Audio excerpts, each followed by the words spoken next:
ขอถวายความเคารพแด่ท่านพระอาจารย์ดร.พระมหาจัญญาสุทธิยาโนที่เคารพแล้วก็ขอโอกาสพระอาจารย์ดร.ณรงค์วุฒิเมธีพระอาจารย์วัดมหาวัชรินทร์พระมหาวัชรินทร์อัคคการีแล้วก็ขอเจริญพรญาติโยมสาธุชนผู้รับชมรับฟังรายการธรรมยามบ่ายจากวัดพุทธปัญญาเมืองโพโมนารัฐแคลิฟอร์เนียประเทศสหรัฐอเมริกาประจำวันอาทิตย์ที่ 25 เดือนมกราคมพุทธศักราช 2569 ทุกท่าน วันนี้ถ้าดูจากท่านที่ดูจากFacebook ไลฟ์ของวัดพุทธปัญญาเห็นมีญาติโยมมากันมากหน้าหลายตาก็ถือว่าเป็นอาทิตย์หนึ่งในบรรดาหลายๆอาทิตย์ซึ่งเนิ่นนานมาแล้วที่จะมีผู้คนมากมีผู้ชมผู้ฟังภายในอุโบสถศาลาที่หนาตาเช่นนี้ก็สืบเนื่องมาจากวันนี้ ญาติโยมหลายๆส่วนหลายๆท่านมาทำบุญปรารภวันคล้ายวันเกิดโดยเฉพาะอย่างยิ่งก็คือวันตรงจริงๆก็มีอยู่หนึ่งรูปกับอีกหนึ่งท่านหนึ่งรูปก็คือของท่านพระอาจารย์ดร.ณรงค์วุฒิเมธีอีกหนึ่งท่านก็คือคุณโยมทัพพิชาแสงสวัสดิ์นอกจากนั้นก็ยังมีญาติโยมที่มาทำบุญร่วมวันเกิดนี่แหละคือมันจะว่าวันเกิดย้อนหลังก็ได้จะว่าเป็นไม่ย้อนเท่าไหร่ก็ได้เพราะว่าเกิดเมื่อวานเกิดเมื่อวานนี่เองก็คือมีคุณโยมผู้อาวุโสรัตตัญญูก็คุณโยมประภัยรัตนวราหะหรือว่าคุณโยมหมุยถือว่าเป็นผู้อาวุโสแห่งวัดพุทธปัญญาสูงสุดละณเวลานี้แล้วก็มีคุณโยม สายพินสุภาพรถ้าบอกแค่นี้บางท่านอาจจะไม่รู้ว่าใคร แต่ต้องบอกว่าคุณโยมโซเฟียละเป็นที่รู้กันก็เกิดแล้วเกิดเมื่อวานคือวันที่24เกิดวันที่24มกราคมก็เป็นปีเดียวกับท่านพระอาจารย์ใช่ไหมฮะปีเดียวกับพระอาจารย์ดร.จัญญารวมทั้งโยมอ้อยด้วยเหรอ67นะ67เราต้องยอมรับความจริงนะเพราะวันนี้จะพูดเรื่องความจริงเกี่ยวกับเรื่องชีวิตเนี่ยก็ต้องยอมรับความจริงเป็นดีที่สุด แต่ก็เลยได้มารวมกันกับทั้งญาติธรรมชาววัดพุทธปัญญาคุณโยมทัพพิชาแสงสวัสดิ์หรือว่าโยมอ้อยหรือคุณโยมโซเฟียของเราก็เป็นพี่น้องชุมชนคนรักธรรมชาวกิฟฟิตพาร์คดังนั้นพี่น้องชุมชนเราก็เลยมากันสมทบกันอีกส่วนหนึ่งในส่วนของชาววัดเราโยมหมุยหรือว่าก็ เป็นที่เคารพเป็นที่เคารพของบรรดาชาววัดเราก็คาดหวังว่าคุณโยมจะมาด้วยก็เลยได้ตั้งใจกันมาร่วมอวยพรวันเกิดแม้จะมาทีหลังแต่เราก็จัดให้จัดจัดเค้กไว้ด้วยคุณโยมบอกว่ายังอิ่มอยู่ไม่เป็นไรนั่งไปนั่งฟังเทศไปเดี๋ยวหิวเองนะครับ ก็เลย ทำให้มีกันหลายท่านแล้วก็เป็นประจวบวาระวันการเทศวันอาทิตย์สัปดาห์นี้อาทิตย์นี้ก็เป็นวาระของอาตมาก็เลยเห็นมีธรรมเนียม เรื่องการเทศฉลองวันเกิดหรือว่าเทศเป็นธรรมสมโภชฉลองวันเกิดที่ท่านพระอาจารย์ได้เคยทำให้กับญาติโยมชาววัดเราเสมอมาก็เลยคิดว่าวันนี้จะ ถือว่าเป็นการเทศ ฉลองวันเกิดเทศเป็นธรรมสมโพธิเป็นการฉลองอีกระดับหนึ่งฉลองทางกายเราก็ฉลองกันไปแล้วด้วยการนำข้าวปลาอาหารมาร่วมรับประทานกันเป็นการแสดงความยินดีต่อท่านผู้เกิดว่าท่านได้เกิดมาดีแล้วแล้วก็ขอให้มีความสุขแล้วก็พบเจอความดีต่อไปเป็นการ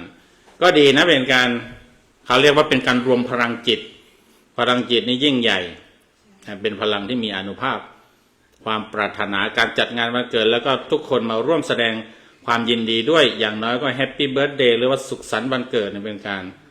ส่งเจตนาที่ดีพลังจิตที่ดีว่าขอให้มีความสุขขอให้มีความสงบนะอาตมาว่าก็เป็นธรรมเนียมที่ดีงามนะฮะก็เป็นการฉลอง ปรารภทางกายแล้วก็สื่อไปถึงใจถ้าหากเป็นการฉลองแบบใช้ธรรมสมโพธิเทศฉลองวันเกิดนี่ก็ถือว่าเป็นการฉลองทางจิตกันแล้วกันเพื่อให้ครบสมบูรณ์ครบถ้วนเกี่ยวกับเรื่องชีวิตเพราะว่าชีวิตเราก็มีทั้งฝ่ายกายและฝ่ายจิตถ้าเราฉลองได้ครบทั้งสองส่วนมันก็จะเป็นอะไรที่สมบูรณ์ ดังนั้นท่านพระอาจารย์จึงมีแต่ว่ามีธรรมเนียมอยู่เรื่องของการแสดงธรรมเป็นการธรรมสมโพธิฉลองวันเกิด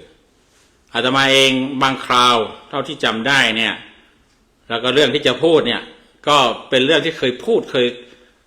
แสดงธรรมเป็นการฉลองวันเกิดญาติโยมชาววัดเราถ้าไม่1 ครั้งก็2 ครั้งผ่านมาแล้วแต่ว่าก็ถือว่า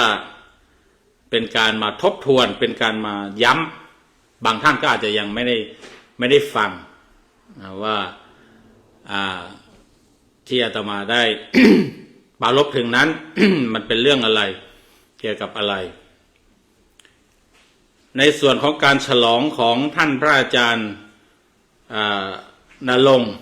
รุทธิเมธีก็อย่างที่ได้ปรารภในตอนเช้ามันไม่ออกสื่อตอนนี้มันออกสื่อก็ปรารภอีกหน่อยนะ คือท่านใช้ข้อปฏิบัติตามแบบของหลวงพ่อพุทธทาสและของท่านพระอาจารย์จัญญาที่ท่านได้ศึกษาเรียนรู้ แนวการฉลองวันเกิดของหลวงพ่อพุทธทาสที่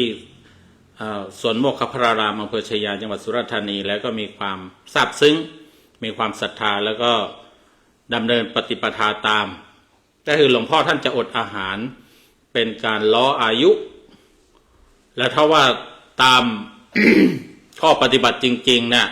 เขาบอกว่าทั้งวันทั้งคืนเนี่ยมีแต่เรื่องของการศึกษาปฏิบัติธรรมใครจะไปฉลองวันเกิดของหลวงพ่อพุทธทาสก็ต้องอดอาหาร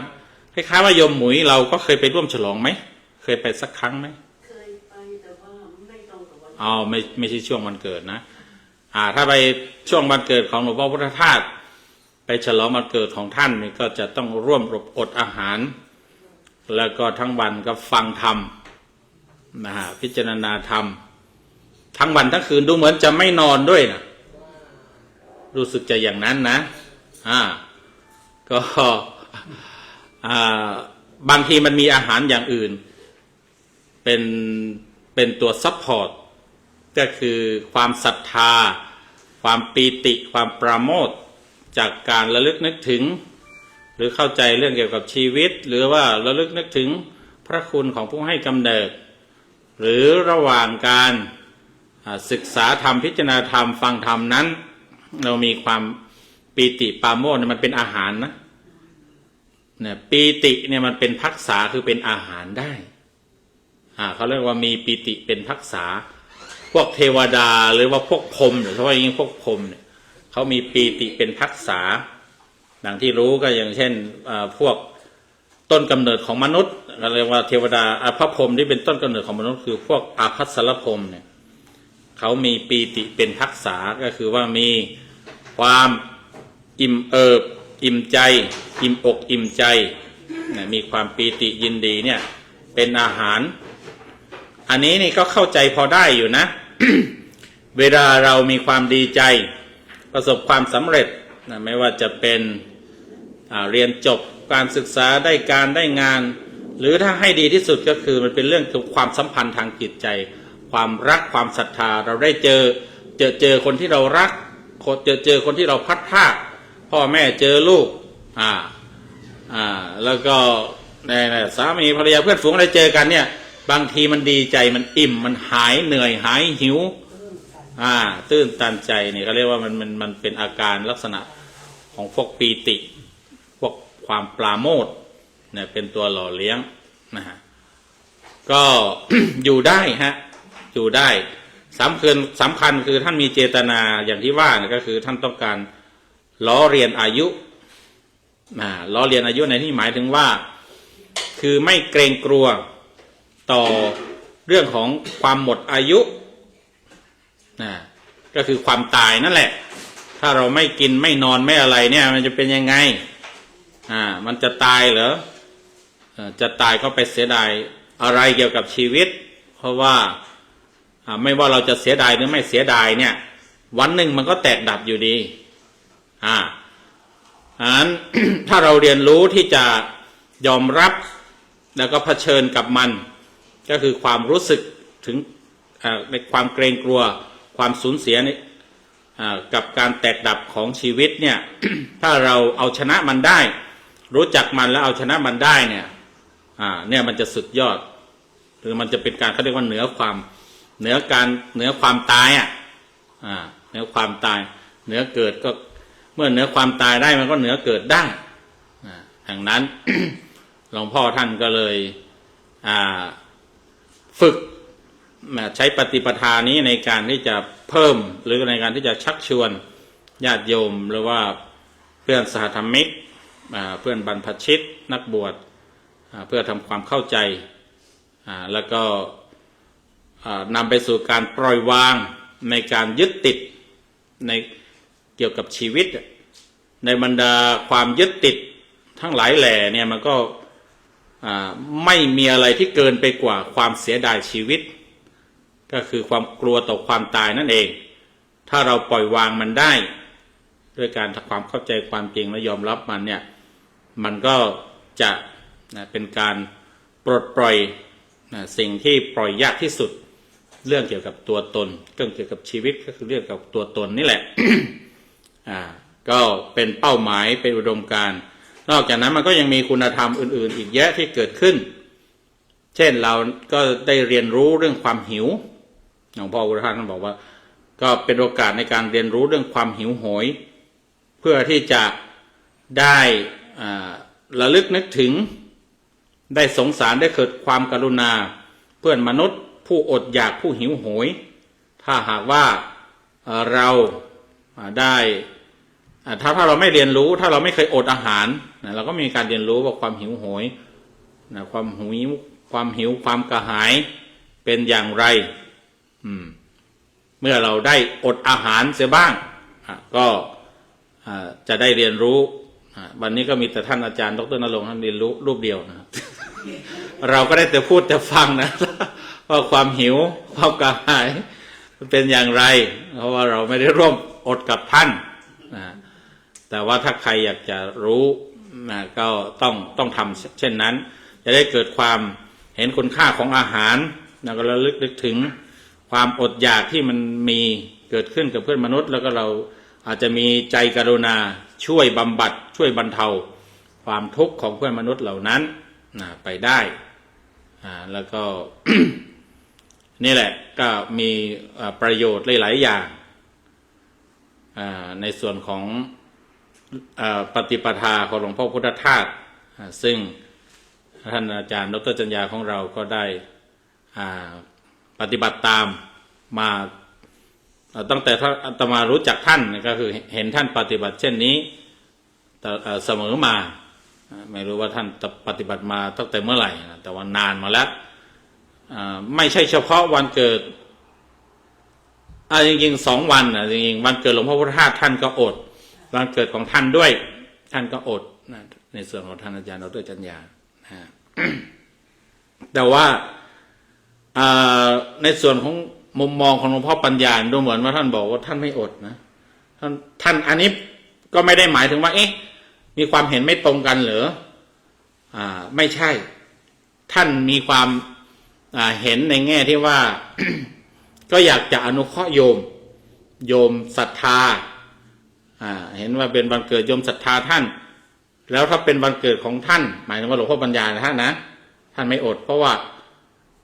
ญาติโยมรู้ว่าเป็นวันเกิดของหลวงพ่อก็มาวัดกันมาถวายอาหารถ้าเราไม่ฉันญาติโยมก็รู้สึกใจแป้วไปหน่อยหลวงพ่อท่านบอกว่างั้นเราหลวงพ่อปัญญานี่ไม่อดแต่ว่าฉันเป็นการฉลองศรัทธามันก็มีเจตนาไปอีกแบบนะก็มีการเป็นข้อดีมีเป็นความดีไปอีกแบบก็คือทำให้ญาติโยมนั้นได้เกิดความปีติชื่นใจที่ได้ถวายอาหารถวายของขวัญถวายอะไรก็แล้วแต่ถวายสักการะอะไรก็แล้วแต่ กับหลวงพ่อก็เป็นการอนุเคราะห์ปรารภการอนุเคราะห์ก็ถือว่าไม่ได้มีความเห็นตรงกันแต่ว่ามีเจตนาที่ต่างกันทีนี้เรื่องของการ แสดงธรรมเป็นธรรมสมโภชฉลองวันเกิดที่อาตมาบอกว่าได้ปรารภเคยเทศน์พอเห็นนึกถึงโยมเห็นหน้าโยมชูศรีเนี่ยก็เลยนึกได้ว่าคล้ายว่าได้เทศฉลองวันเกิดโยมชูศรีนะในเรื่องที่ว่าจะพูดเนี่ยมาแล้วโยมชูศรีจำได้ว่าไม่รู้ก็แสดงว่านั่นแหละมันก็คงจะนานมาแล้วดังนั้นก็เอามาฟังใหม่อีกทีก็เป็นการสมควรนะ ก็คือ ในวันเกิดเช่นนี้ก็ไม่มีอะไรที่เราจะต้องทำความเข้าใจนะก็เป็นเรื่องเกี่ยวกับชีวิตของเราเองเพราะวันเกิดก็คือเป็นวันที่เราได้ชีวิตมาทีนี้เมื่อเราได้ชีวิตมาเนี่ย มันก็ควรที่จะต้องศึกษาทำความเข้าใจต้องรู้จักชีวิตต้องรู้จักตัวชีวิตให้ถ่องแท้ให้ครบถ้วนถ้าหากว่าเราเป็นเจ้าของชีวิตแต่เราไม่รู้เรื่องชีวิตเลยเนี่ยมันก็ดูกระไรนะเราเกิดมาแล้วก็เราก็จากไปโดยที่ไม่เข้าใจชีวิตเลยมันก็เป็นเรื่องที่ถือว่าเสียหายในการเข้าใจเรื่องชีวิตมันก็มีหลากหลายในแง่ของการเข้าใจชีวิตทั่วๆไปในการดำรงชีวิตในการดำเนินชีวิตนี่อาตมาก็เข้าใจว่าญาติโยมทุกท่านนั้นมีความเข้าใจดีในการเจอมีประสบการณ์เกี่ยวกับการเรียนรู้โลกการพบเจอการได้สัมผัสการได้ทำการทำงานก็ได้เจอเรื่องดีใจเรื่องสุขใจเรื่องสูญเสียเรื่องทุกข์ใจใดๆมันก็เป็นเรื่องประสบการณ์ชีวิตเป็นการเรียนรู้ชีวิตอีกแบบหนึ่งเหมือนกันคนไหนอยู่นานก็จะได้เรียนรู้มากกว่าเพื่อนอย่างโยมหมุยอย่างเนี้ยก็อาจจะเรียนรู้นานกว่าเพื่อนแต่ว่าอันนั้นก็ส่วนหนึ่งแต่ในทางพระพุทธศาสนานั้นการที่จะทำความเข้าใจชีวิตได้ตรงได้ครบถ้วนเนี่ย มันก็จะต้องตอบปัญหาเกี่ยวกับชีวิตเนี่ยอยู่ประมาณสักจริงๆผู้ที่ทำความเข้าใจในการที่จะตั้งคำถามกับชีวิตแล้วก็หาคำตอบให้กับคำถามเกี่ยวกับชีวิตเนี่ยก็คือหลวงพ่อสมเด็จพระพุทธโฆษาจารย์เนี่ยท่านตั้งไว้หรือปอประยุทธ์ตัวท่านตั้งไว้6ข้อแต่ว่าข้อ5กับข้อ6เป็นข้อท้ายๆเนี่ยอาตมาเอามารวมกันก็แล้วกันว่าให้มันมีอย่างน้อยถ้าจะเข้าใจเรื่องชีวิตเนี่ยก็ขอให้ตอบคำถามเกี่ยวกับชีวิต5ข้อนี้ให้ได้ข้อแรกก็คือชีวิตคืออะไรต้อง มาทำความเข้าใจแล้วก็ต้องรู้จักต้องได้คำตอบนะถ้าเราไม่ได้คำตอบเนี่ยก็ถือว่าอย่างที่บอกว่าเกิดว่ามีชีวิตแล้วก็ไม่รู้ว่าชีวิตคืออะไรเนี่ยมันก็เป็นเรื่องเสียหาย เป็นเรื่องเสียหายเป็นเรื่องแปลกเป็นเจ้าของชีวิตแต่ว่าไม่รู้จักชีวิตชีวิตคืออะไรนั้นถ้าในสำหรับญาติโยมชาววัดของเราที่ศึกษาที่ฟังกันมาก็อาจจะเห็นเขารางของคำตอบอยู่เพราะว่าก็ได้ฟังเรื่องเหล่านี้มาอยู่บ่อยแต่ว่านี่เป็นการมาเรียบเรียงเป็นการมาเรียบเรียงเสียใหม่ให้มันเป็นเรื่องเดียวกันหรือว่าให้เป็นไปในทิศทางเดียวกันหรือว่าให้เป็นคราวเดียวกัน ชีวิตคืออะไรถ้าทางตอบในทางปรัชญาในทางแนวคิดในเชิงปรัชญาอะไรหน่อยเขาก็จะมีคำตอบได้หลากหลายอาจจะตอบว่าชีวิตคือการเดินทางอันนี้มันก็มีความถูกอยู่อีกส่วนหนึ่งว่ามันเป็นการเดินทางไม่ว่าจะเดินทางในโลกนี้หรือว่าจะเดินทางต่อไปในโลกอื่นๆเดินทางในสังสารวัฏนี่ก็ใช้ได้อยู่หรือบางทีจะบอกว่าชีวิตคือการศึกษาสำหรับคนที่ชอบศึกษาเรียนรู้ก็จะบอกว่าชีวิตคือการศึกษาอย่างอาจารย์ดร.ณรงค์เนี่ยท่านก็คงจะนิยมหรือว่าชอบนิยามของชีวิตในส่วนนี้ชีวิตคือการศึกษาเพราะว่าท่านใน7 วันเนี่ยท่านศึกษาสัก6 วันท่านไปเรียนสัก6 วันดูมันจะรวมถึงท่านวัชรินทร์นี้ด้วยนะฮะพวกนี้ก็ เป็นพระหนุ่มไฟแรงก็ชีวิตคือการศึกษาชอบศึกษาหาความรู้ก็เป็นนิยามที่สามารถที่จะทำชีวิตให้มีความหมายได้อีกแบบหนึ่งแต่ว่ามันยังไม่เป็นการตอบคำถามไม่เป็นการได้คำตอบที่ถูกต้องเอาไว้ว่าเราบนพื้นฐานในฐานะเราเป็นชาวพุทธเราก็ต้องบอกว่าในมุมมองของพระพุทธศาสนาของพระพุทธเจ้าเนี่ยคำตอบเหล่านั้นก็ยังถือว่ายังใช้ไม่ได้ก็ไม่จะไม่บอกว่าใช้ไม่ได้ก็แล้วกันคือยังไม่ตรงก็แล้วกันอาจจะใช้ได้แต่ว่ายังไม่ตรง ยังไม่ตรงพระพุทธเจ้าบอกว่าชีวิตคืออะไรก็ต้องไปดูต้องรู้หรือต้องตอบให้มันตรงกับธรรมชาติที่แท้จริงพระพุทธเจ้าบอกว่าชีวิตคือการประกอบกันเข้าของส่วนประกอบตามธรรมชาติ5 ประการที่เราเรียกว่าส่วนประกอบหรือว่ากองกลุ่มกองธรรมชาติ5อย่าง5 ประการก็คือขันธ์5เนี่ยชีวิตคืออะไรก็คือชีวิตคือขันธ์5ขันธ์5มันเป็นของมีอยู่ตามธรรมชาตินี้แล้วเมื่อมันประกอบกันเข้ามันก็กลายเป็นชีวิตก็มีอะไรบ้างขันธ์กลุ่มกองฝ่ายกายฝ่ายรูปร่างก็คือรูปขันธ์กองสิ่งของที่มันมีรูปร่างจับต้องสัมผัสได้ที่เราเรียกว่ากายถ้าเรียกอย่างชีวิตคือกายคือสิ่งที่มองเห็นสัมผัสได้กองที่2เนี่ยเป็นเริ่มเข้าส่วนของฝ่ายจิตแต่ว่ามีชื่อว่าเวทนากองเวทนาขันธ์ก็คือกองความรู้สึกสุขความรู้สึกทุกข์ความรู้สึกเศร้าความรู้สึกสนุกสนานวันนี้เป็นประเภทฝ่ายกองเวทนาซึ่งเราก็มีชีวิตเรามีกายก็มีกายบางคนก็ใหญ่อย่างอาตมานี่ใหญ่กายใหญ่ ไม่ได้เรียกว่าอ้วนนะ กายไม่ใหญ่นะบางคนก็กายเล็กบางคนก็กายพอดีเนี่ยมีอยู่จริงเวทนากองเวทนาความรู้สึกสุขรู้สึกทุกข์รู้สึกปวดเมื่อยรู้สึกสบายวันนี้ก็มีอยู่จริงเนี่ยเขาเรียกว่ากองเวทนากองที่2กองที่3กองสัญญาคือกองความจำได้หมายรู้เขาเรียกว่าการรู้จำกองที่2นี่รู้สึกกองที่3กองสัญญาคือรู้จำทุกคนก็มีในส่วนนี้ชีวิตเรามีเราจำได้เราเจอใครเคยมาเจอกันก่อนเคยเรียนรู้เคยพบเคยเจอเราก็มาบอกคนนี้ถ้าเราได้ถามรู้จักชื่อเราก็จำได้ว่าคือชื่อนี้นามสกุลนี้หรือจะไม่รู้จักชื่อเสียงเรียงนามก็รู้ว่าจำได้ว่าเคยเห็นหน้าเคยมาวัดเรา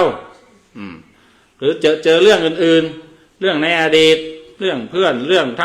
ำงานเรื่องการพัดภาคสูญเสียใดๆ เรายังมีความจำอยู่ก็เรียกว่าเป็นส่วนเวทนาขันธ์เอามาสัญญาขันธ์ทุกที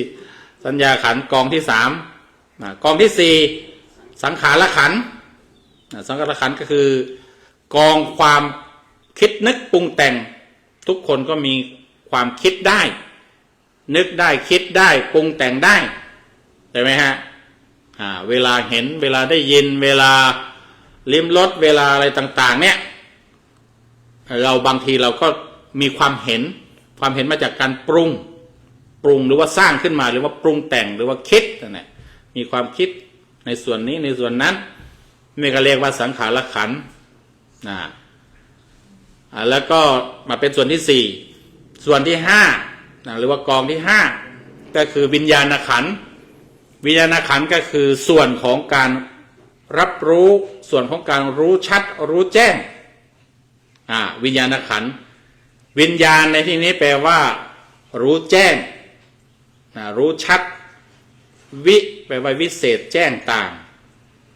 แล้วก็ญาณะหรือว่าญาณแปลว่ารู้ก็วิญญาณในทางพุทธเหล่านั้น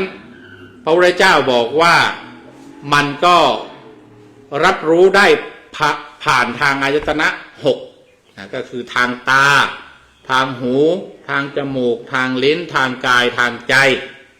เนี่ยทางตาเวลาเราเปิดตามันก็เห็นรูปเกิดการเห็นเนี่ยวิญญาณทำงานทำให้เกิดจักขุวิญญาณถ้าเราได้ยินอาตมาพูดโยมได้ยินก็แสดงว่าหูโยมนี้ยังมีเกิดวิญญาณอยู่ยังไม่ตึงถ้าไม่ได้ยินก็แสดงว่าเริ่มเสื่อมเริ่มเปลี่ยนแปลงไปเกิดจากโสตวิญญาณได้ยินถ้าหากว่าช่วงเราทานอาหารอร่อยกันทั้งนั้นวันนี้เราก็ได้กลิ่นหอมเกิดคานะวิญญาณได้รู้ได้รู้ความหอมได้รู้กลิ่นหอมถ้าเราชิมไปแล้วเราก็รู้รสแล้วทีเนี้ยเกิดวิญญาณทางลิ้นเรียกว่าชิวหาวิญญาณใช่ไหมเรารู้ว่ามันเค็มมันเผ็ดมันอร่อยไม่อร่อยจืดอะไรใดๆเนี่ยก็ทำงานส่วนนั้น ทีนี้ถ้าเรามีกายมีส่วนกายถ้าเรานั่งเราสัมผัสเก้าอี้เราก็รู้ว่ามันนุ่มหรือมันแข็งเอามือไปลูบหน้าลูบตาเราก็รู้ว่ารู้สึกยังไงรู้สึกเย็นรู้สึกอุ่นรู้สึกร้อนรู้สึกสากนุ่มอะไรใดๆก็เรียกว่าเกิดกายวิญญาณทางร่างกายทางกายแล้วก็ใจเราทีนี้ใจเราเวลาเราคิดเรานึกเราทำงานเราปรุงไปเนี่ยมันก็เกิดการรู้ทางใจก็เกิดมโนวิญญาณตัววิญญาณตัวนี้ กองวิญญาณเนี่ยมันเกิดร่วมกันกับกองเวทนาขันธ์สัญญาขันธ์แล้วก็สังขารขันธ์ด้วยเพราะว่าตัววิญญาณเองนี่ถ้าหากว่าเรามองเราเรียกอีกชื่อหนึ่งเนี่ยมันเป็นธรรมชาติดั้งเดิมธรรมชาติดั้งเดิมธรรมชาติฝ่ายรู้เป็นธาตุธรรมชาติหรือว่าธาตุฝ่ายรู้ธาตุฝ่ายจิตถ้าเรายังจำได้เกี่ยวกับธาตุ6ใช่ไหมฮะจริงขันธ์5เนี่ยถ้าอธิบายโยงใยกันอีกแบบหนึ่งก็เป็นเรื่องอธิบายเรื่องของธาตุถ้าฝ่ายกายก็ธาตุ4ธาตุดินธาตุน้ำธาตุไฟธาตุลมนะฮะทีนี้ มันก็มาเป็นชีวิตไม่ได้ถ้ามีแค่4ธาตุมันก็จะต้องมีธาตุฝ่ายรู้ธาตุรู้นี่แหละเราเรียกว่าวิญญาณธาตุมันมีวิญญาณธาตุมันเป็นธาตุตามธรรมชาติมันมีลักษณะของมันก็คือว่ามันไปประกอบกับอะไรแล้วมันจะเกิดการรับรู้เกิดการเรียนรู้เกิดการรู้สิ่งต่างๆขึ้นมาและแต่ว่าถ้าพูดให้หมดจริงๆมันก็จะต้องอาศัยอีกธาตุหนึ่งเป็นในการเป็นองค์ประกอบในการมาประกอบมารวมกันเข้าเพื่อให้มันมีชีวิตก็คือต้องอาศัยช่องว่างเราเรียกว่าอากาศธาตุมันมีธาตุว่างเนี่ยก็มีนะธาตุความว่างเป็นอากาศธาตุมันก็เป็นส่วนประกอบสำคัญส่วนหนึ่ง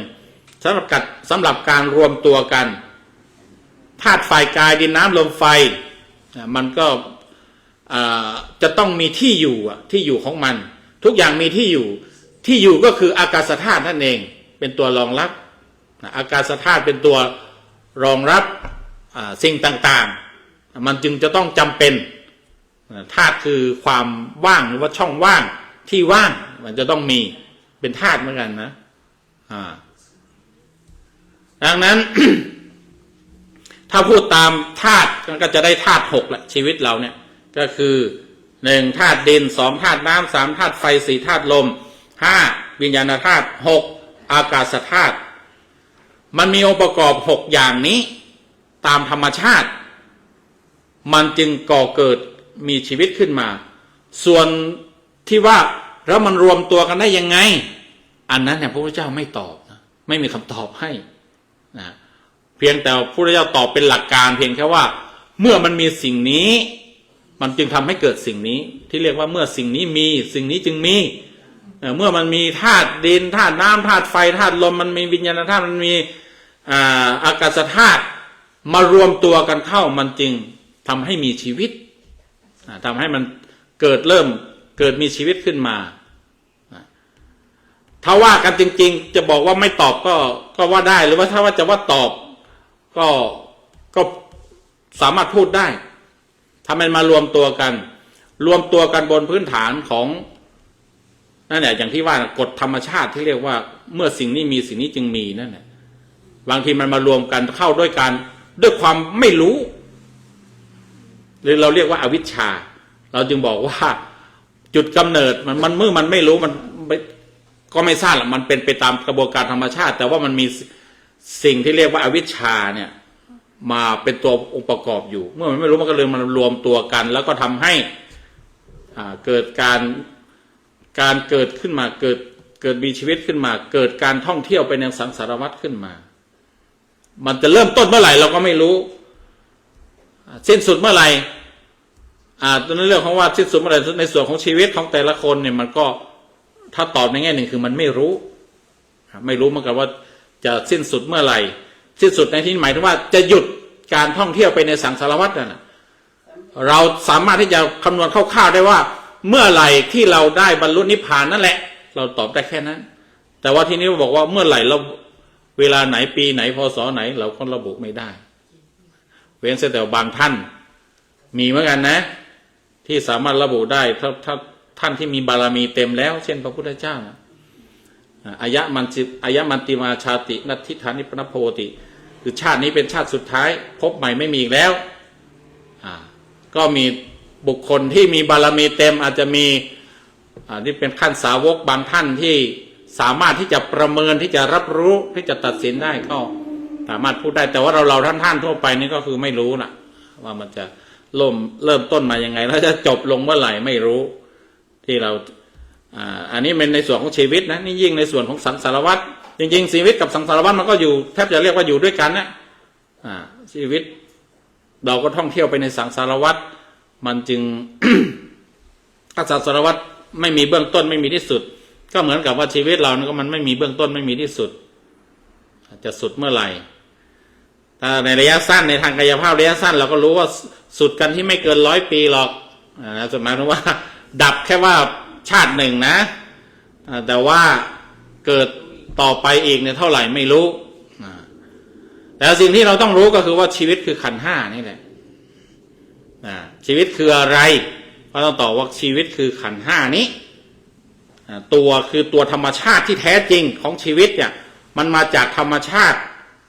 จากธาตุดินธาตุน้ำธาตุไฟธาตุลมแล้วก็วิญญาณธาตุแล้วมีองค์ประกอบอากาศธาตุเนี่ยมาเป็นส่วนประกอบอีกส่วนหนึ่งอันนี้เราก็ต้องรับรู้ไว้ว่าชีวิตคือขันธ์ห้าถ้าหากว่าลูกหลานหรือใครมาถามเราก็จะต้องตอบตามที่พระพุทธเจ้าท่านสอนไว้นี้ต่อมาชีวิตเป็นอย่างไรชีวิตคืออะไรชีวิตเป็นอย่างไรมันไม่ได้หมายความว่าชีวิตเป็นยังไงก็สบายดีนะช่วงนี้ไม่ค่อยสบายเลยช่วงนี้เงินไม่ค่อยมีหรือว่าช่วงนี้ไม่ค่อยสบายปวดหัวตัวร้อนมันไม่ได้หมายความว่าอย่างนั้นนะชีวิตเป็นอย่างไรในที่นี้ก็อยู่ที่ เรามาพิจารณาตรงที่ว่าชีวิตคืออะไรนี่แหละเอาชีวิตคืออะไรเนี่ยมาพิจารณาเราจึงจะรู้ว่าชีวิตเป็นอย่างไรชีวิตคืออะไรชีวิตก็ดินน้ำลมไฟธาตุสี่ขันธ์ห้าเนี่ยนะเมื่อชีวิตคือส่วนนี้ทีนี้ชีวิตเป็นอย่างไรก็คือชีวิตมันก็เลยมีการเกิดขึ้นตั้งอยู่ดับไปถ้าพูดภาษาธรรมดาใช่ไหมฮะแต่ว่าถ้าพูดให้มันตรงกับ หลักความเป็นจริงหรือว่าคุณลักษณะที่เป็นความเป็นจริงจริงแท้แน่นอนกับทุกผู้ทุกคนเป็นสากลที่เรียกว่าสามัญลักษณะคือลักษณะที่เป็นสามัญสากลคือเสมอเหมือนทั่วทุกคนเกิดขึ้นกับทุกคนมีกับทุกคนก็คือลักษณะที่เรียกว่าชีวิตนั้นมันก็เป็นอนิจจังเปลี่ยนแปลงทุกขังทนอยู่อย่างเดิมทนอยู่ในสภาพนั้นไม่ได้แล้วอนัตตาก็คือว่าไม่มีตัวตนไม่ใช่ของตนอันนี้ชีวิตมันเป็นอย่างนี้ตามธรรมชาติตามความจริงของมันคือมันมีความเปลี่ยนแปลงอันนี้เราก็รู้กันได้ถ้าเราพิจารณากันเสียสักหน่อยเนี่ยเราก็จะเห็นว่ามันเปลี่ยนแปลงไปจริงๆตั้งแต่เราเป็นเด็กใช่ไหมฮะชีวิตเรานั้น มันก็เปลี่ยนแปลงมาตั้งแต่จุดเริ่มต้นของการตั้งครรภ์แล้วนะที่พระพุทธเจ้าบอกว่ามันกำเนิดชีวิตของเรามันมาเป็นขั้นเป็นลักษณะหนึ่งคือกาละคือมันเป็นลักษณะเป็นน้ำใสๆเหมือนน้ำที่มันใช้เข็มใช้ยอดหญ้าอะไรจุ่มแล้วมันเป็นกลมๆเป็นลักษณะเริ่มต้นที่จุดที่กาละคือเป็นน้ำใสๆต่อมาอัมพุทะอัมพุทะคือเป็นน้ำขุ่นข้นเป็นน้ำเป็นสีเลือดเหมือนน้ำล้างเนื้อนะเขาเรียกว่าจากใสแล้วกลายมาเป็นเขาบอกว่าผ่านไปแค่7 วันนะมันจะกลายมาเป็นอัมพุทะเนี่ยคือน้ำเป็นน้ำสีเลือดสีแดงเนี่ยต่อมามันก็เป็น เปสิคือเป็นก้อนเนื้อนานไปไม่รู้ผ่านไปอีกกี่สัปดาห์มันก็เป็นก้อนเนื้อนะต่อมาก็เป็นคณะนี่คือเป็นกลุ่มเป็นก้อนใหญ่ขึ้นมาโทษทีเปสิเนี่ยเป็นชิ้นเนื้อเป็นชิ้นขึ้นมาจากน้ำแล้วเป็นสีเลือดแล้วก็นี่เป็นลักษณะเป็นชิ้นเนื้อขึ้นมาแต่ตัวขั้นที่4เนี่ยเป็นคณะคือเป็นกลุ่มเป็นก้อนขึ้นมาแล้วรวมๆเป็นพัฒนาการขึ้นมาเป็นมวลก้อนขึ้นมาสุดอันที่5เนี่ยเขาเรียกว่าเป็นปัญจสาขาเนี่ยก็เริ่มเป็นตัวอ่อนปัญจสาขานี่มี5ปุ่ม5ส่วนแล้วก็มีส่วนเท้า2มือ2หัว1อาศัยข้าวน้ำตามที่มารดารับประทานก็หล่อเลี้ยงขึ้นมาครบ9 เดือน10 เดือนก็คลอดออกมาก็ว่าไปแต่ว่านั่นแหละมันก็เป็นอนิจจังมาตั้งแต่โน่นแล้วตั้งแต่น้ำหยดแรกแล้วน้ำหยดแรกก็เกิดการจากการปฏิสนธิการอยู่ร่วมกันระหว่างพ่อกับแม่เนี่ยก็ต่อเนื่องกันมามีคนเขาถามในถ้าหากว่าเรียนภาษาบาลีมันจะมีอันหนึ่งเขาก็พูดกันว่าปรึกษากรัชชกายโยมอาจจะไม่คุ้นถ้าคนเรียนภาษาคนเรียนบาลีเนี่ยจะรู้เวลา ชีวิตของใครชีวิตของพระหรือใครต่างๆเวลาจะเจอปัญหาหรือเวลาจะพิจารณาธรรมเวลาจะทำความเข้าใจอะไรบางทีก็คือมาดูปรึกษากรัชชกายก็คือปรึกษาตัวเองน่ะปรึกษาตัวเองกรัชชกายคือกายที่เกิดจากน้ำก็คือตัวเราในตัวมนุษย์นี่เองกาลัตมันย่อมาจากกาละนี่แปลว่าน้ำชะหรือชาตะชาแปลว่าเกิดกายะคือกายปรึกษากรัชกายคือปรึกษาตัวเราเนี่ยทำไมจึงเรียกว่ากรัชกายก็คือเพราะมันเป็นกายที่มันเกิดมาจากน้ำโอ้เราเลทจนคุณพี่ฟาบิโอมาส่องดูMy wife told me that 1 hour now already 1 hour โยมให้โยมกลับก่อนก็ได้นะนี่ถือว่าให้เกียรติรับฟังมาแต่ว่าเพิ่งแค่2 คำถามเองนะ ยังอีก3 คำถามไปฟังต่อก็ได้เนี่ยสงสารเขา นั่นแหละชีวิตเป็นอย่างไรก็คือว่ามันเป็นอนิจจังทุกขังอนัตตามันเปลี่ยนแปลงไปตั้งแต่น้ำหยดเดียวนั่นแหละแล้วกลายมาเป็นมีชีวิตคลอดออกมาเป็นเด็กแล้วเป็นเด็กเป็นเด็กเบบีเป็นเด็กอะไรล่ะก่อนวัยรุ่นเป็นเด็กวัยรุ่นเป็นหนุ่มสาวเป็นกลางคนตอนนี้เจ้าของวันเกิดหลายๆท่านนี่ก็ท่านอาจารย์ณรงค์เนืองเดียวนะยังไม่ถึงกลางคนนะยังเป็นวัยรุ่นตอนปลาย เจ้าของวันเกิดอย่างโยมอ้อยนี่ก็ถือว่าเป็นวัยไหนทีเนี้ยปีเดียวกับอาจารย์เป็นวัยสาวใหญ่เหรอ ยังสาวอยู่แต่สาวใหญ่สาวเยอะ ก็ว่ากันไปใช่ไหมแต่ว่าโยมหมวยนี่แน่นอนแล้วต้องเรียกว่าเป็นผู้อาวุโสแล้วเป็นผู้สูงวัยแล้วเป็นรัตตัญญูเป็นผู้รู้ราตรีก็คือว่านอนไม่หลับมาหลายตลอด รู้ว่านอนไม่หลับมาได้ รู้ราตรียิ่งตอนนี้รู้ชัดขึ้นนอนไม่ค่อยชักนอนไม่ค่อยหลับนะ เป็นเหมือนโยมแม่เหมือนกันนอนไม่ค่อยหลับก็อย่างนั้นแหละ ทำไมจะเรียกรัตตัญญูเพราะว่าอยู่มานานจนรู้ว่านอนไม่หลับมันเป็นอย่างนี้ ใช่ไหมนั่นแหละก็เพราะว่า มันผ่านการเปลี่ยนแปลงเป็นอนิจจังเพราะว่าชีวิตมันก่อมาจากมันสร้างมาจากธรรมชาติธรรมชาติเนี่ย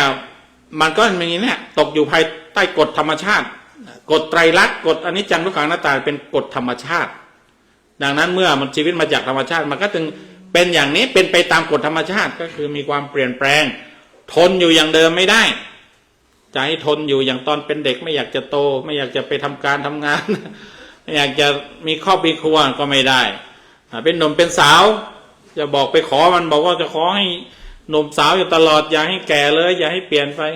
อย่าให้มีอายุมากก็ไม่ได้มันทนอย่างอยู่อย่างของมันไม่ได้เพราะอะไรเพราะมันไม่ใช่ตัวเราไม่ใช่ของเรามันเป็นอนัตตามันก็จะหมุนไปมันถูกบีบคั้นให้หมุนไปให้แตกดับเมื่อมันมีการรวมกันแล้วก่อตัวกันแล้วมันก็มีการแยกตัวกันแยกตัวกันไป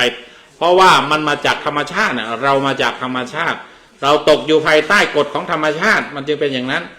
มันจึงไม่ใช่ของเราที่มันเป็นปัญหาอยู่ปัญหากับชีวิตเราเนี่ยที่เรามีความทุกข์เนี่ยก็เพราะว่าเรานั้นไปยึดแล้วก็ไปแย้งกับธรรมชาติด้วยธรรมชาติบอกว่ามันทนอยู่อย่างเดิมไม่ได้นะเป็นสาวอยู่ตลอดไม่ได้นะเราก็อยากให้สาวใช่ไหมฮะมันผิวจะหย่อนๆหน่อยแล้วก็หาอะไรมาทา เห็นคุยกันอยู่บอกว่าต้องเอาอะไรมาทาให้มันอย่าให้มันย้วยๆยันๆแล้ว ก็บรรเทาได้นะแต่ว่าชนะมันไม่ได้นะชนะธรรมชาติไม่ได้เราไปแย้งนะเราไม่อยากแก่ใช่ไหมทีนี้ เราแก่แล้วเนี่ยสิ่งหนึ่งที่เรายอมรับได้ที่เราสัมผัสได้ที่เราเรียนรู้ได้ก็คือว่าแก่แล้วมักจะเจ็บใช่ไหมฮะเดี๋ยวก็เจ็บเข่าเนี่ย เจ็บแข้งเจ็บเข่าอาตมาก็คงจะเจอมันได้วันหนึ่งละเนี่ยบางทีนานๆมาทีแวบๆมาทีนะ ตอนนี้ยังไม่เจอใช่ไหมเขาบอกเลข6ซะก่อนเนี่ยไม่ต้องพูดก็รู้ ทีนี้เมื่อมันจะเจ็บเมื่อมันจะแก่เราก็ไม่อยากแก่มันก็เลยเราเลยทุกข์เราเลยไปส่องกระจกแล้วก็ตกใจผมขาวแล้วเลยนี่เปียกตีนกาขึ้นแล้วหรือนี่อะไรต่างๆเนี่ยมันก็เลยเนี่ยเพราะว่าเราไปคิดว่าเป็นตัวเราแก่เราเหี่ยวเรางอกมันก็เลยทำให้เราตกใจทำให้เราทุกข์ใจใช่ไหมฮะเมื่อมันจะเจ็บเราก็ไม่อยากเจ็บทีเนี้ยก็มันก็เป็นธรรมชาตินะแต่ว่าต้องยอมรับความจริงว่ามันเป็นไปตามกฎเราจะไปแย้งมันไม่ได้เมื่อไหร่มันจะหายเมื่อไหร่มันจะก็บางทีมันประจวบเหมาะมันก็หายได้มียาดีมีเงื่อนไขที่ไปมันลงตัวมันก็อาจจะหายทีถ้ามันไม่ลงตัวมันไม่หายเนี่ยก็ต้องยอมรับแล้วเพราะว่ามันเป็นไปตามธรรมชาติของมันเปลี่ยนแปลงไป บางทีมันเปลี่ยนไปมากจนแก้คืนไม่ได้มันก็เลยไม่หายเจ็บแล้วไม่หายถ้ามันแก้ได้ก็โอเคนะสุดท้ายนั้นก็ยังว่าเนาะคือมันไม่ใช่ของเรามันเป็นของธรรมชาติเราจึงไปบังคับไม่ได้บังคับให้อยู่อย่างนี้ก็ไม่ได้บังคับไม่ให้เจ็บไม่ให้ปวดไม่ให้เป็นไม่ให้แก่ไม่ให้ตายก็ไม่ได้ชีวิตมันเป็นอย่างนี้มันเป็นอนิจจังทุกขังอนัตตามันเป็นของธรรมชาติมันไม่ใช่ของเราพระพุทธเจ้าก็ชวนเราอย่างนี้ชวนแล้วก็ศึกษาจนเห็นแจ้งตอนนี้อาจจะฟังเหมือนฟังเหมือนจะเข้าใจแต่ว่าบางทีมันยังไม่แจ้งอาตมาพูดเทศเองก็เหมือนกันนะ ไม่ใช่จะมาพูดฟังนะแต่ว่ามันก็ยังดีที่เราอย่างน้อยก็เราคือรู้ว่าแผนที่มันเป็นอย่างนี้ข้อปฏิบัติมันเป็นอย่างนี้นะเราก็เขาเรียกว่าชวนกันปฏิบัติเพื่อให้มันจะได้เข้าใจมันจะได้ถึงจุดที่พระเจ้าบอกว่าเนี่ยเห็นระวางเสียได้วางความเป็นตัวเราของเราเสียได้มันก็สบายมันจะแก่ก็แก่ไปมันจะเจ็บก็เจ็บไปนี่บางทีอย่างที่เราได้ยินกันมาบางคนถ้าผู้ที่อยู่เขาเรียกว่าทำกิจเสร็จแล้วก็คือว่าทำหน้าที่ในการที่จะนี่แหละรู้ความจริงแล้วปล่อยวางนี้ได้เนี่ยเมื่อมันเจ็บมันก็เจ็บแต่กายแต่ว่าใจไม่เจ็บถ้าใครทำได้นะสุดยอดอาตมาเคยเห็นโยมรัตนาแฟนโยมสุรพงษ์แกป่วยเป็นโรคไตนานกว่าจะเสียแกก็หลายๆครั้งนะครับมีอยู่ครั้งหนึ่งที่แกมาแล้วก็ชวนคุยอะไรกันแล้วแกก็บอกว่ามันก็เราก็อยู่กับมันมานานเราก็รู้เราก็อะไรแล้วทีนี้ก็ให้มันเจ็บไปเจ็บแต่กายแต่ว่าใจไม่ต้องให้เจ็บแกพูดมาจากประสบการณ์แกเนี่ยอย่างนี้ถือว่าผู้คนที่ทำได้อะไรอย่างนี้หรือไม่ทำได้ตลอดคือเคยทำได้หรืออาจจะทำได้ทุกครั้งทุกคราวก็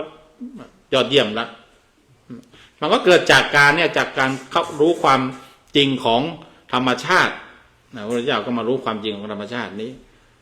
กฎความจริงตัวนี้กฎอนิจจังทุกขังอนัตตาเนี่ยเหมือนเป็นของเล่นๆของธรรมดาแต่ว่ามันเป็นของสูงมันเป็นของดีถ้าเข้าใจแล้วก็ยอมรับมันได้เนี่ยมันก็สบายจะเกิดหรือไม่เกิดก็สบายจะตายหรือไม่ตายก็สบายอันนี้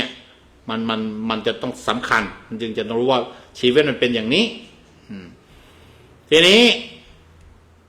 ปัญหาข้อที่3ชีวิตเป็นไปอย่างไรชีวิตเป็นไปอย่างไรหรือว่าชีวิตดำเนินไปอย่างไรเป็นไปอย่างไรคือมันเราอาจจะบอกว่าชีวิตมันเป็นไปยังไงมันก็เป็นไปมาอย่างนี้แหละเราเกิดมาพ่อแม่เลี้ยงดูพ่อแม่ส่งไปเรียนจบมาเราทำงานมาบางทีเราก็แต่งงานมีครอบครัวมีลูกมีหลานก็เป็นไปอย่างนี้ชีวิตอันนั้นมันก็ถูกอยู่ส่วนหนึ่งแต่ว่าตัวธรรมชาติในที่นี้ความหมายนั่นก็คือว่าชีวิตมันดำเนินไปยังไงมันเป็นไปยังไงก็พระพุทธเจ้าตอบว่าชีวิตมันถูกผลักไปมันถูกมีเหตุปัจจัยให้ดำรงอยู่ให้ดำรงเป็นไปเนี่ยตามกระบวนการของหลักธรรมที่เรียกว่าปฏิจจสมุปบาทก็คือหลักธรรมของการอิงอาศัยกันและกันเกิดขึ้นชีวิตของเราเนี่ยมันดำเนินไปยังไงก็ถ้าในแง่ที่ลงรายละเอียดลงลึกเจาะส่วนลึกสุดคือส่วนจิตส่วนใจที่เป็นตัวกำหนดที่เป็นตัวควบคุมที่เป็นตัวนำที่เราเรียกว่าอะไรใจเป็นนายกายเป็นบ่าวเนี่ยชีวิตเราจะเป็นยังไงก็เป็นไปตามใจแล้วใจมาทำงานยังไงมันดำเนินไปยังไงมันก็ดำเนินไปตามการอิงอาศัยกันและกันตามกระบวนการของปฏิจจสมุปบาทนี่แหละชีวิตเราจะดำเนินไปยังไงก็ดำเนินไปด้วยอวิชชาหรือว่าดำเนินไปด้วยวิชชาจุดเริ่มต้นเนี่ยจุดสารตั้งต้นมันจะเป็นวิชาคือความรู้ความเข้าใจหรือไม่หรือว่าเป็นความไม่รู้เป็นอวิชชาเป็นความไม่เข้าใจเมื่ออะไรจริงๆแล้วเนี่ยครับที่ว่าเมื่อตามหูจมูกลิ้นกายใจมันทำงานมันกระทบกับอายตนะภายนอกคือรูปเสียงกลิ่นรสสิ่งสัมผัสธรรมารมณ์เนี่ยมันก็จะดำเนินไปตามนี้แหละตามที่อายตนะภายในกับอายตนะภายนอกทำงานร่วมกันกระทบกันมีปฏิสัมพันธ์ต่อกัน จริงๆเรื่องอายตนะภายในกับภายนอกเนี่ยมันก็เป็นส่วนหนึ่งของคำตอบของชีวิตเหมือนกันนะชีวิตคืออะไรในส่วนหนึ่งก็คือชีวิตคือขันธ์ห้าเนี่ยแต่เมื่อมันมีขันธ์ห้ามามันก็มีมันก็ได้ตาหูจมูกลิ้นกายใจมาด้วยดังนั้นมันก็หมายถึงอีกแบบหนึ่งก็ชีวิตคือการทำงานกันของตาหูจมูกลิ้นกายใจกับร่วมกับอายตนะภายนอกโลกภายนอกคือรูปเสียงกลิ่นรสสิ่งสัมผัสธรรมารมณ์อายตนะภายในภายนอกที่ว่านี่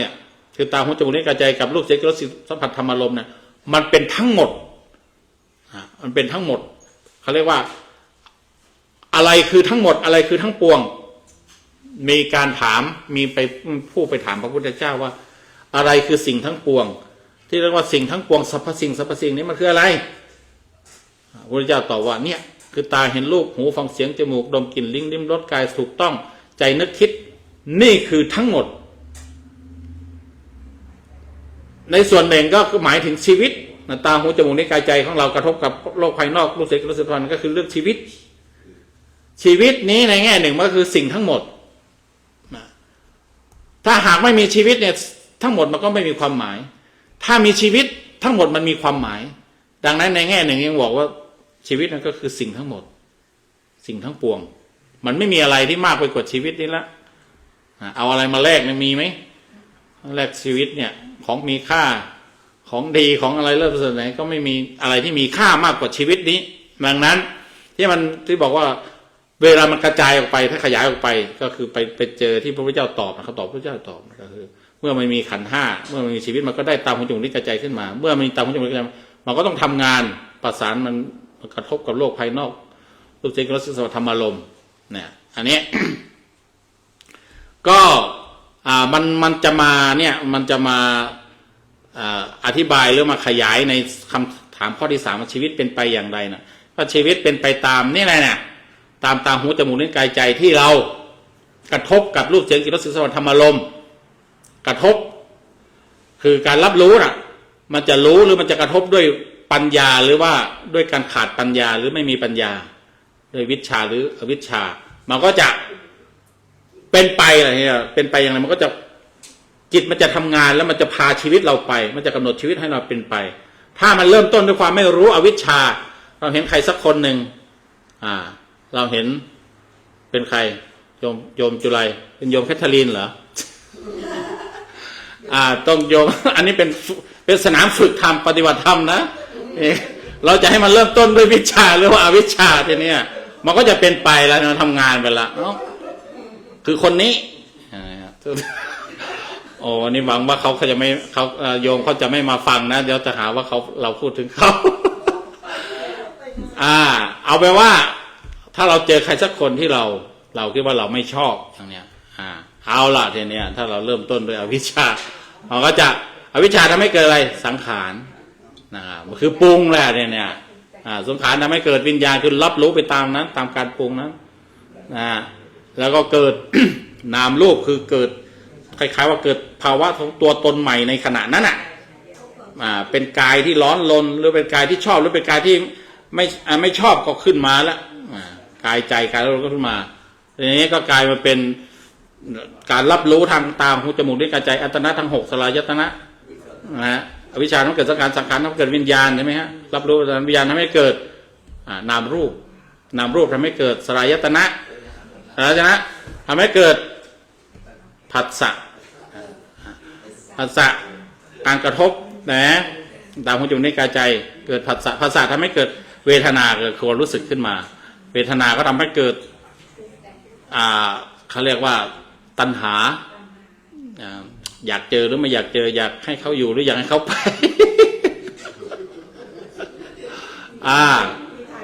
แล้วก็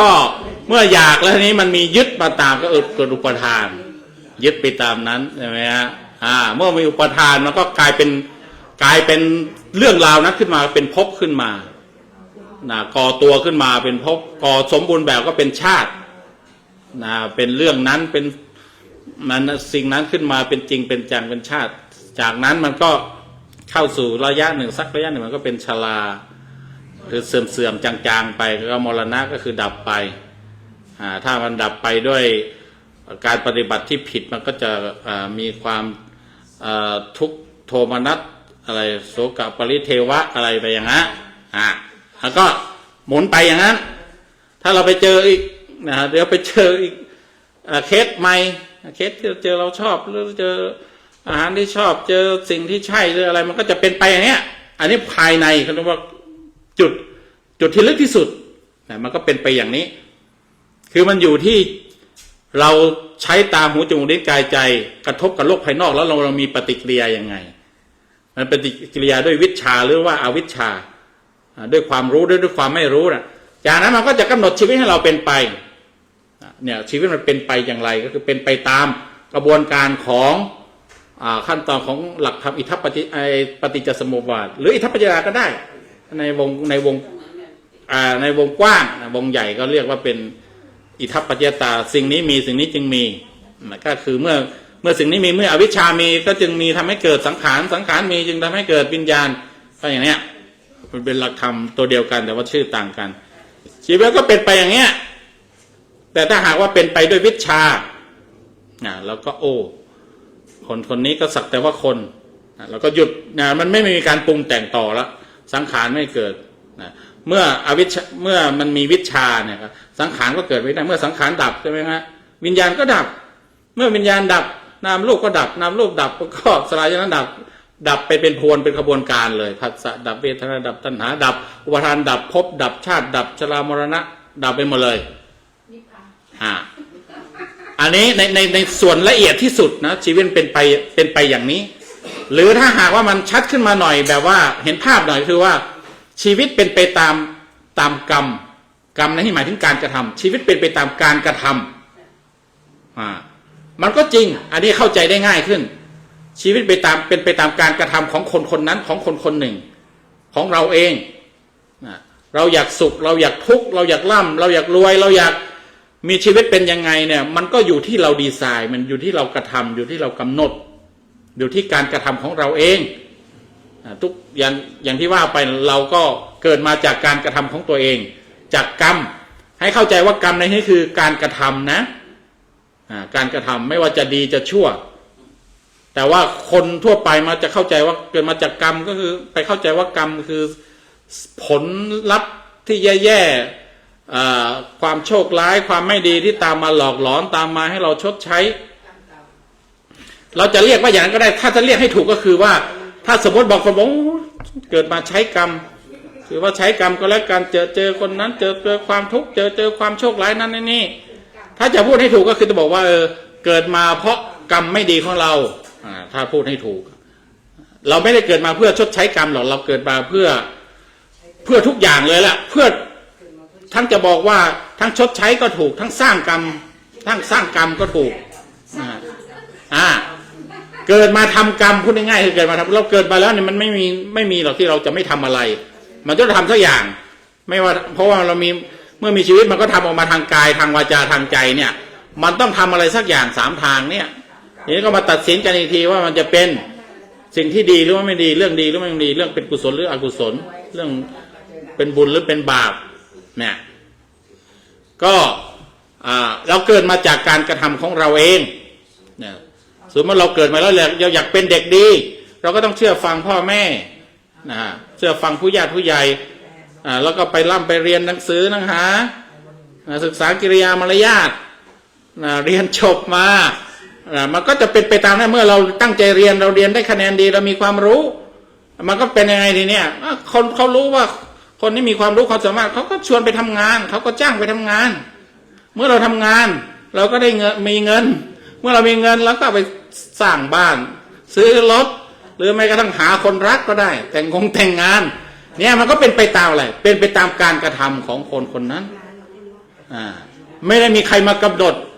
เหมือนที่บางความเชื่อบางลัทธิศาสนาชีวิตขึ้นอยู่กับคนนั้นคนนี้กำหนดผู้มีอำนาจแบบนั้นแบบนี้กำหนดไม่ใช่มันอยู่ที่ตัวเราอยู่ที่การกระทำของเรา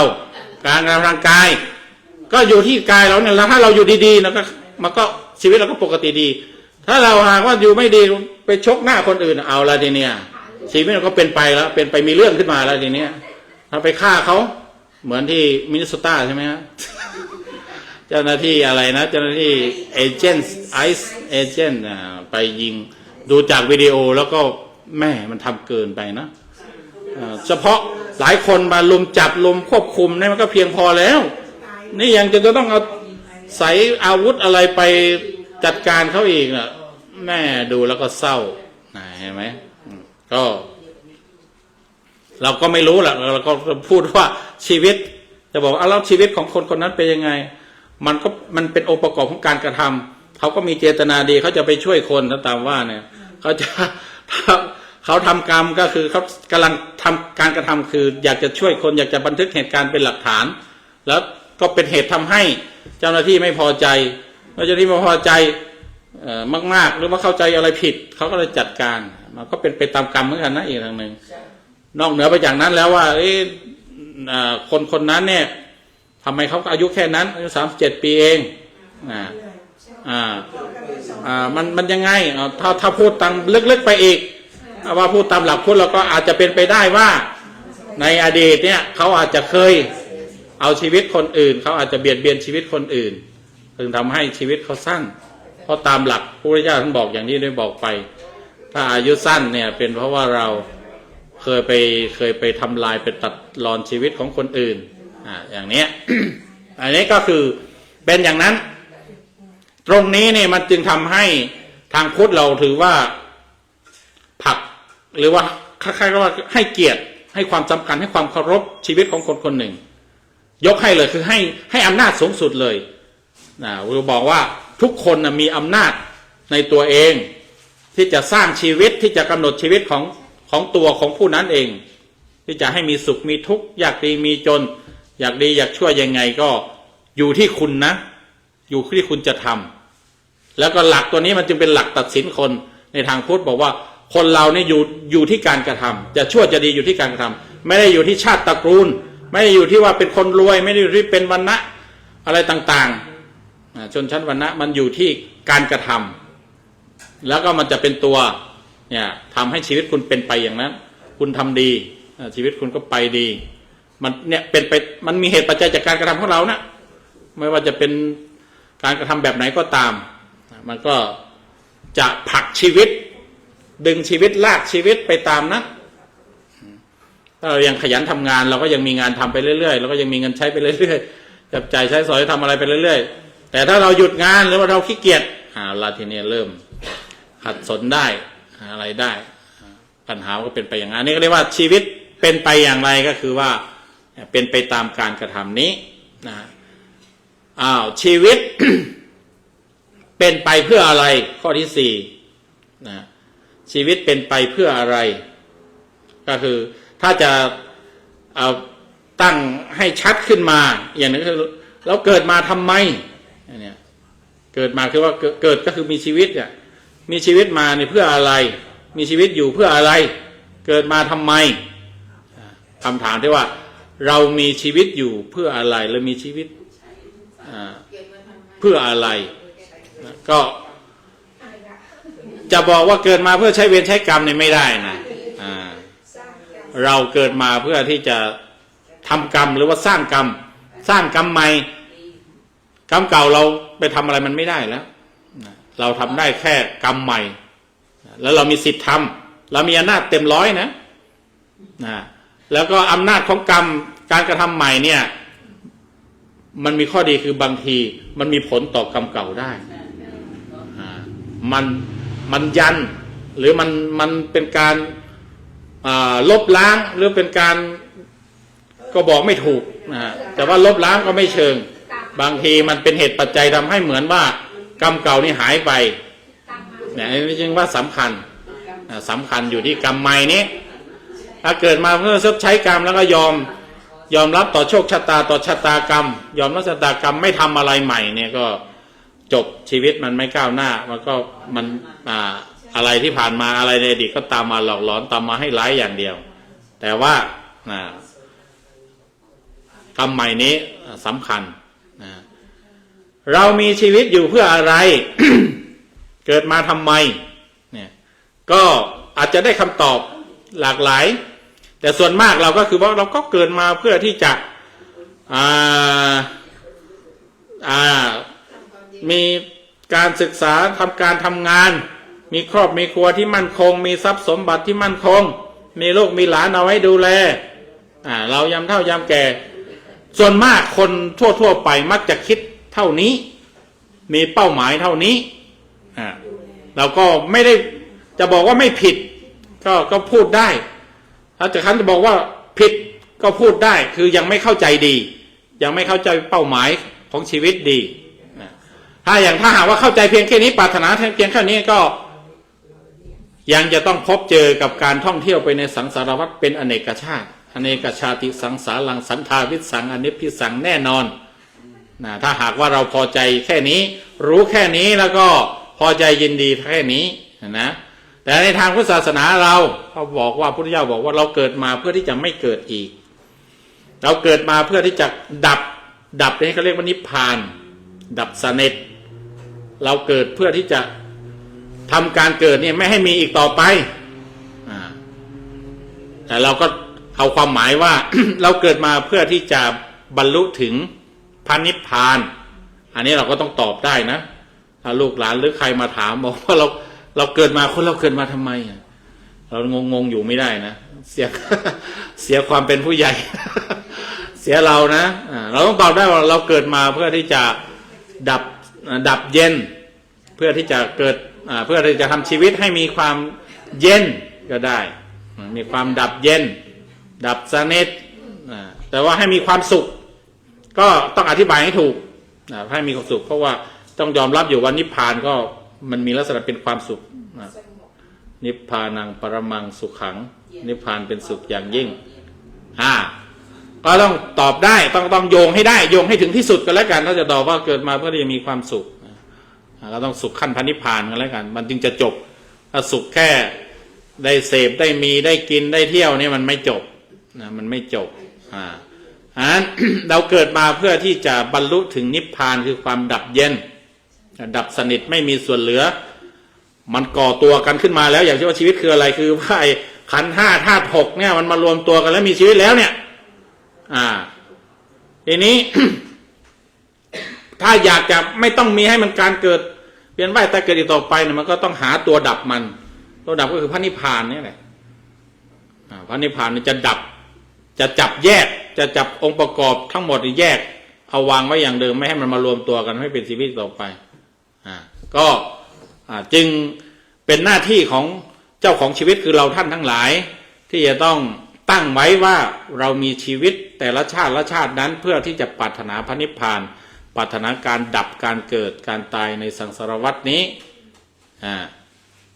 ก็ จะต้องแต่ละภพแต่ละชาติเราก็ต้องสะสมเหตุปัจจัยเพื่อที่จะเป็นการผลักชีวิตผลักตัวเองเนี่ยเข้าไปใกล้พระนิพพานนี้ทุกๆภพทุกๆชาติที่เราเกิดหรือถ้าหากว่าใครมีวิริยะอุตสาหะมีความตั้งใจมั่นแน่วแน่เด็ดเดียวไม่เอาอีกละ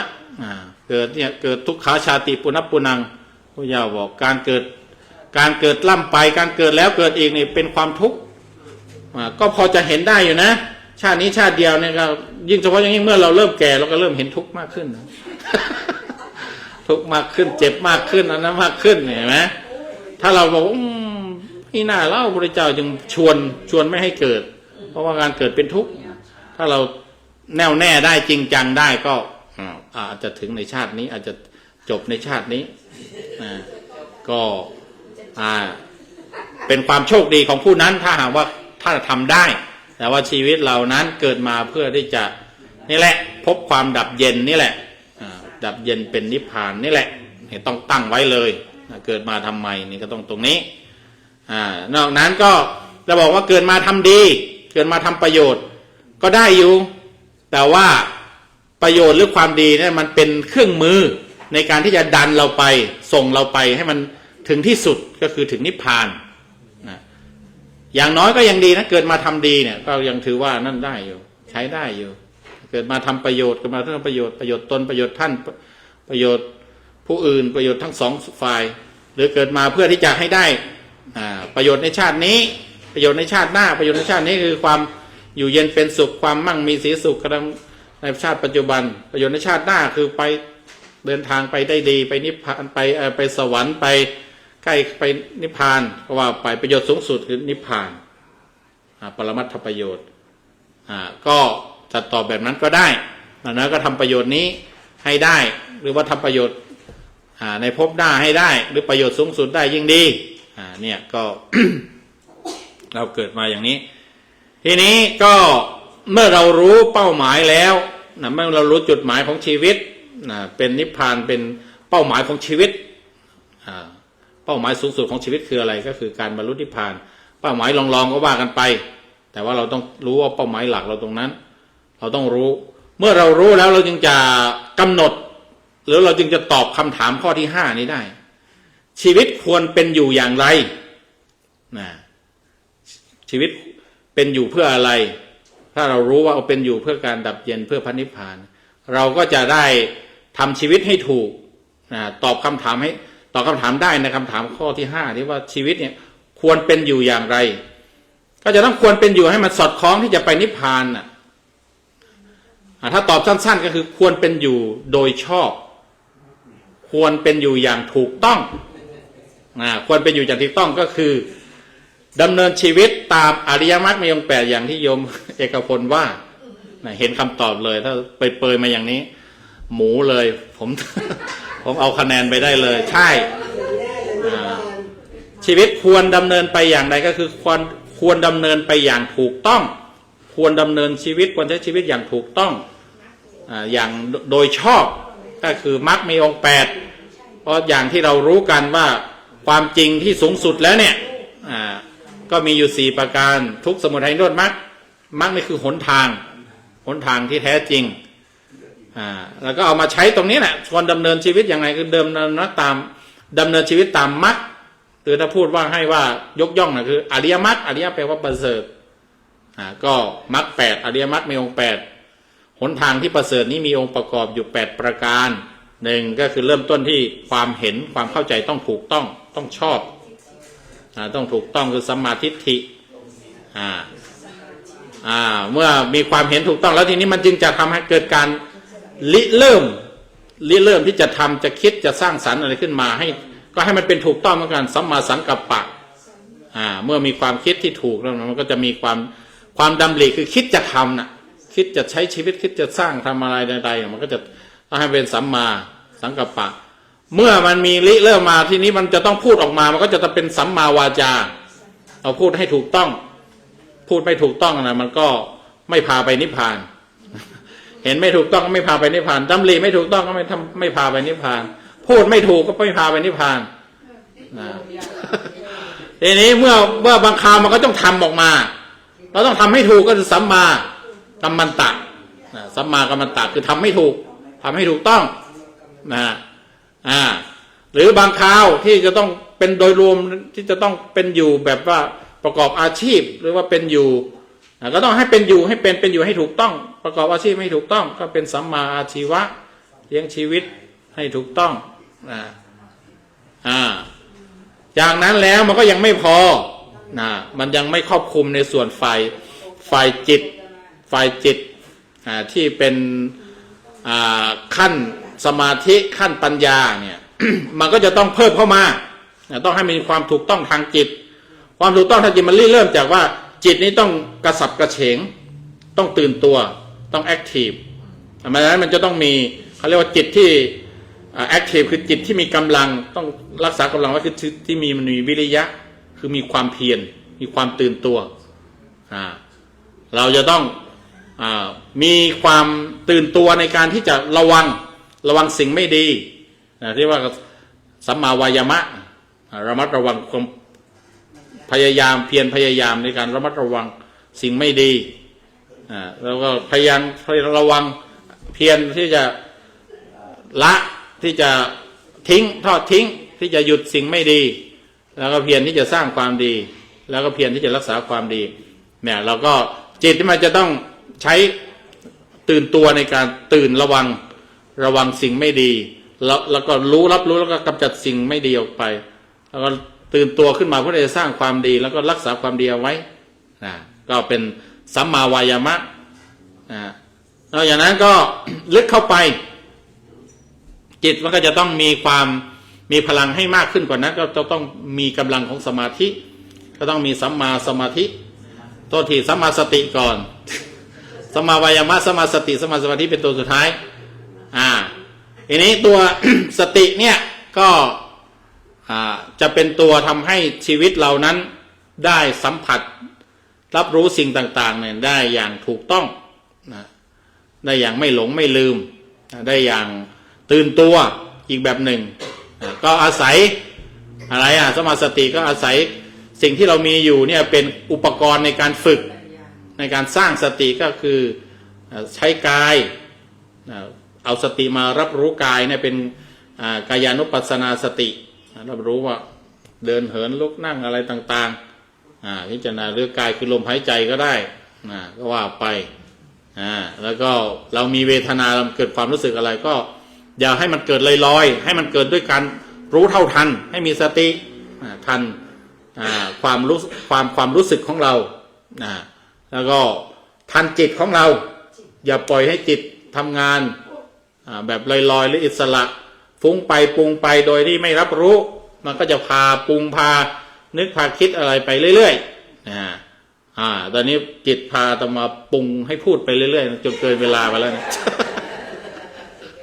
แล้วก็นั่นแหละบางทีมันมีเรื่องที่มันเกิดขึ้นกับจิตเรื่องที่เกิดขึ้นกับจิตเราเรียกว่าธรรมอารมณ์เป็นอารมณ์ของจิตเป็นเรื่องราวของจิตเนี่ยเราก็ต้องไปรู้มันอีกเอาสติมารับรู้อีกบางทีไอ้ตัวที่มันเกิดกับจิตนี่แหละจะต้องปรุงจิตสร้างจิตดวงใหม่ขึ้นมาสร้างเรื่องสร้างราวอันใหม่ขึ้นมาก็สติเราก็มารู้เรื่องรู้กายรู้เวทนารู้จิตรู้ธรรมเรานี่แหละก็จะเป็นการเกิดสัมมาสติเมื่อมันมีความรับรู้อยู่ตลอดเนี่ยมันก็จะเกิดสัมมาสมาธิคือจิตมันจะตั้งมั่นถูกต้องมันตั้งอยู่สัมมาสมาธิไม่ได้หมายความว่าสงบอย่างเดียวนะสงบอันนั้นมันเป็นการตั้งมั่นในอารมณ์อีกแบบหนึ่งอารมณ์ลึกมันก็จะเกิดภาวะที่เรียกว่าสงบแต่ว่าบางทีเนี่ยมันตั้งมั่นอยู่ในลักษณะตอนที่เราไม่สงบตอนที่เรารู้ตัวเนี่ยมันก็เป็นการตั้งจิตเหมือนกันตั้งมั่นชอบเหมือนกันบางครูบาอาจารย์ถึงบอกว่าสัมมาสมาธินี่เราไม่ต้องไปสงบเงียบนิ่งเฉยเหมือนพวกนักพจน์ชีภัยดาบทตรงนั้นเหมือนพระพุทธเจ้าก็เรียนรู้มาแล้วบอกว่ามันยังไม่ถูกต้องแบบนั้นมันเอามาตั้งให้แบบในขณะที่มันรับรู้อยู่ตื่นตัวอยู่แต่ว่ามันตั้งไม่ถูกก็คือแต่ว่ามันเป็นความตั้งหรือความสงบที่เขาเรียกว่าเป็นในขณะนั้นในสถานการณ์นั้นที่เรียกว่าคณิกะสมาธิไอ้ที่เราบอกว่าตัวเนี้ยมันตัวที่จะทำให้เรานั้นมันทำงานร่วมกับปัญญาได้เพราะมันไม่ไปเงียบสงบอยู่ลึกๆข้างในไอ้ตัวเนี้ยตัวสมาธิตัวขณะตั้งอยู่ในขณะหนึ่งสงบเราเรียกว่าสงบอยู่ในขณะหนึ่งก็ได้นะเพราะว่าด้วยการทำงานคู่กันกับสติเนี่ยมันเป็นตัวพอดีมันเป็นตัวที่จะมาอยู่กับโลกของความจริงมาสัมผัสกับอารมณ์มาปฏิบัติต่ออารมณ์ได้อย่างถูกต้องไม่ใช่เข้าเงียบที่เขาบอกว่ามีสมาธิลึกไปแล้วก็ถอยออกมาที่เขาใช้คำว่าถอยออกมาเพื่อที่จะพิจารณาอารมณ์พิจารณาความจริงพิจารณาธรรมก็นี่แหละเนี่ยเอามาให้อยู่มันอยู่ในลักษณะตั้งอยู่ในขณะหนึ่งแล้วก็เอามาพิจารณาให้เกิดปัญญาเนี่ย อันนี้มันก็จึงจะเป็นสัมมาสมาธิถ้าว่ากันตามรายละเอียดมันก็จะมีมันสงบขั้นหนึ่งมันก็จะเป็นเรียกว่าสงบหรือว่าเพ่งหรือตั้งอยู่เป็นขั้นแรกขั้นสองขั้นสามขั้นสี่ที่เรียกว่าปฐมฌานทุติยฌานตติยฌานจตุตฌานก็ว่าไปอันนั้นก็ถ้าทำได้ถึงขนาดนั้นแล้วก็ถ้าทำให้ถูกทำให้เป็นก็จะเป็นสัมมาสมาธิที่มันมาทำงานร่วมกันกับมรรคข้ออื่นๆแล้วก็ทำให้เรานั้นเดินทางไปนิพพานได้เดินทางไปถึงนิพพานชีวิตควรดำเนินอยู่อย่างไรเป็นอยู่อย่างไรแต่คือเป็นอยู่อย่างถูกต้องของพระพุทธเจ้าว่าถ้าเป็นอย่างถูกต้องโลกถ้าพระพุทธเจ้าก็พูดนะถ้าโลกนี้เป็นอยู่อย่างถูกต้องก็คือดำเนินตามอริยมรรคมีองค์ 8อยู่นี่โลกจะไม่ว่างจากพระอรหันต์คือเราจะเป็นพระอรหันต์ก็คือเป็นผู้ที่ถึงนิพพานได้ในส่วนนี้ก็จึงเป็นการสอดคล้องกันว่าชีวิตเราเป็นไปเพื่ออะไรก็คือเป็นไปมีชีวิตอยู่เพื่อพระนิพพาน นี้ควรจะดำเนินไปอย่างไรก็คือดำเนินให้ถูกต้องดำเนินตามอริยมรรคมีองค์ 8เราก็จะถึงบรรลุถึงนิพพานอันนี้ถ้าเราเข้าใจได้ถ้าเราตอบได้เกี่ยวกับคำถาม5ข้อนี้ชีวิตคืออะไรคือขันธ์5ชีวิตเป็นอย่างไรเป็นไปตามกฎไตรลักษณ์อนิจจังทุกขังอนัตตาชีวิตเป็นไปอย่างไรก็คือเป็นไปตามการกระทำของเราหรือการกระทำของจิตที่ทำงานผ่านกระบวนการของปฏิจจสมุปบาทชีวิตเป็นไปเพื่ออะไรก็คือเป็นไปเพื่อพระนิพพานที่เป็นเป้าหมายสูงสุดของชีวิตชีวิตควรเป็นอยู่อย่างไรก็คือควรเป็นอยู่อย่างถูกต้องเป็นอยู่โดยชอบมันก็จะพาไปถึงนิพพานอันนี้ก็เป็นธรรมสมโภชเฉลิมฉลองการมาทำบุญวันเกิดของคุณโยมทัพพิชาแสงสวัสดิ์ท่านอาจารย์ดร.ณรงค์วุฒิเมธีวันนี้ก็อุตส่าห์ท่านมานั่งรับฟังร่วมกิจกรรมกับเราด้วยก็ขออนุโมทนาบุญของท่านที่ท่านได้เจริญรอยตามหลวงพ่อพุทธทาสท่านอาจารย์ดร.จันยาแล้วก็มาร่วมกิจกรรมของพวกเราแล้วก็เป็นการเฉลิมฉลองเจ้าของวันเกิดวันอื่นด้วยก็คือคุณโยมประภัยรัตนวราหะคุณโยมสายเพ็ญสุภาพรโยมโซเฟียตลอดจนญาติโยมทุกท่านที่เป็นญาติธรรมกันได้มาร่วมฉลองด้วยก็ได้ร่วมรับฟังธรรมะยามบ่ายเป็นธรรมะสมโภชฉลองวันเกิดก็คิดว่าจะเกิดประโยชน์ต่อทุกท่านที่จะได้ทำความเข้าใจชีวิตตามหลักพุทธธรรมเมื่อท่านทั้งหลายได้มีความเข้าใจแล้วก็ปฏิบัติไปตามหลักธรรมนั้นแล้วก็ขอให้ชีวิตของทุกท่านนั้นประสบพบเจอกับเป้าหมายสูงสุดคือพระนิพพานคือความดับเย็นมีชีวิตที่ดับเย็นและก็เป็นประโยชน์ด้วยกันทุกท่านทุกคนเทอญ